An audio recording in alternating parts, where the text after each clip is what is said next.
उहिदेदार जे बारे में ख़दशा नी कोई उन खां ख़दशा वञी पुछो का ॻाल्हाए त उन सां रूबरू कयो वञी उन खां पुछो त वक़्तु ख़दशो आहे का ॻाल्हाए असां वेठा आहियूं साम्हूं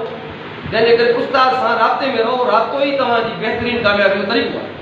तो अवां तव्हांखे गुज़ारिश कंदुसि फोकल पर्सन दोस्तनि खे महिरबानी आहे ही रोज़े में दोस्त आया नी हाणे हिननि खां कमु वठणु तव्हां ताक़े वठो कमु आहे तव्हां ताक़े वारा ॾिसो त कीअं था हिननि खां कमु वठो हिन दोस्त तव्हां सां ताउन कनि था हर भेरे तव्हां सां ताउन कयो फोकल पर्सन तव्हां सां हर भेरे ताउन कयो मां तव्हांखे इहो मिसाल ॾियां थो त ताक़े घोटी जा उहिदेदार तव्हां ख़ुशि न थी वियो ही फोकल पर्सन तव्हांजे सॾ में सॾु ॾियनि था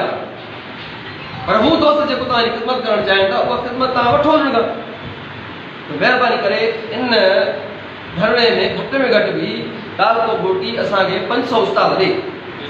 500 उस्ताद ॾे जेकॾहिं तव्हां चाहियो था त हिकिड़े क़िस्म जो मां तव्हांखो 100 उस्ताद वठण लाइ बि तयारु आहियां पर उस्ताद कमिटेड हुजे उस्ताद झेड़े वारो हुजे उथण वारो न हुजे विढ़ण वारो हुजे पंहिंजे उहिदेदारनि सां फोकल पर्सन गुलो गुले सां मिलाए थी भॼण वारो जेकॾहिं को अची वञे उनखे हथ ॿधी चओ तूं महिरबानी तुंहिंजी अचण जी ज़रूरत न आहे असांखे खपे कमिटेड माण्हू जेको असां सां हले उते वेहे उते निभाए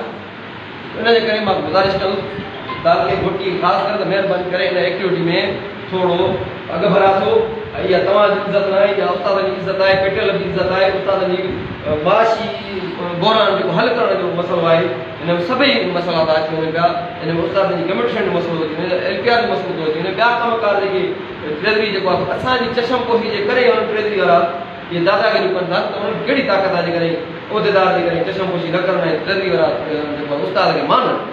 छो हिनजे करे हाणे वक़्तु अची वियो आहे हाणे घणो कुझु सही सुठो आहे तंहिंजे करे तव्हां सभिनी दोस्तनि खे गुज़ारिश आहे मां